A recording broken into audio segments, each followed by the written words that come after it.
What kind of advice are Canadians receiving when they speak with bankruptcy trustees, debt consultants, credit counseling agencies, and debt settlement firms? Are they receiving unbiased, independent advice, or are they being encouraged to sign up for a debt relief solution offered by that firm? Do these interactions result in optimal outcomes for debt-challenged consumers? Former collection agency lawyer and author Mark Silverthorn addresses these issues in a television interview. Now, I alluded to a pen that you have in your pocket, Mark, and I thought people would be really interested in what this is. It's not just a regular pen.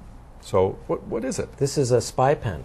A spy pen. It's a spy pen. I got it at one of those stores in Toronto. It's one of those stores that has all these gadgets, like, for example, the teddy bear with the camera so that people can see what their babysitter is doing. Okay. But this pen, you just click it down and it starts to record.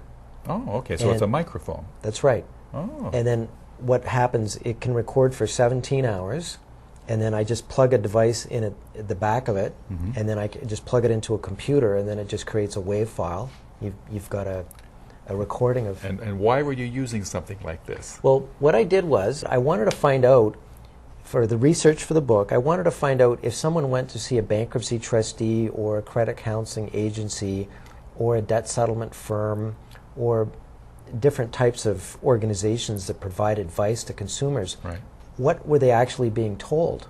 And so I had several people who were in debt go and have appointments with bankruptcy trustees, and they just went in and they said, this is my financial situation, give me some advice. Yeah. And that's where I came across the situation where, and I actually told them to ask the question, well, if these debts were more than 2 years old, what would happen if I just didn't pay? And it was obvious that these particular bankruptcy trustees really didn't know very much about limitation periods. And basically what they did is they explained what is a consumer proposal and what is a personal bankruptcy, and they really didn't talk about anything else. Didn't talk about the limitations, and did they talk about settling for less than 100%? No, so never mentioned that at all. In my book, I talk about doing installment payments, right, getting a consolidation loan, right, doing debt settlement where you're making a lump sum payment for a huge discount, or doing credit counseling, or doing a consumer proposal, or doing personal bankruptcy. But in my book, Wolf at the Door, right, I try and explain to the readers what all their options are. Right. And what concerns me is that if a person is going to a credit counseling agency, or if they're going to see a bankruptcy trustee, they are probably not going to be told about all of the various options that they have.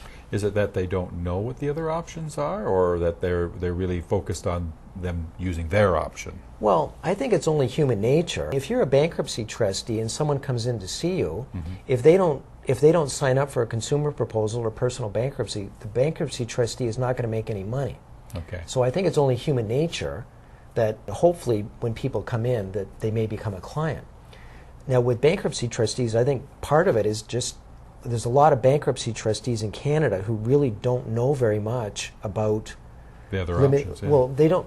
Well, they may not know much about other options, but there certainly seems to be a real lack of knowledge among bankruptcy trustees in Canada about limitation periods. And I think that's something that bankruptcy trustees as a group should be concerned about, because yeah, because that's a fairly obvious piece of information. It's well, certainly. And I could give you an example. Someone could owe $100,000 in debt.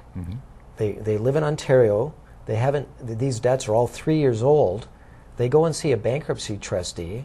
The bankruptcy trustee may say, "Here's a consumer proposal. Here's a personal bankruptcy. I recommend you do one of them." If they had talked to me, I'm going to tell them, if they'd read my book, I'm going to say all of these debts are over 2 years old. If you were to be sued on these, you'd have a good defense on all of it. You wouldn't have to pay any of this. Or you may be in a position where you may want to settle these at 15 cents on the dollar.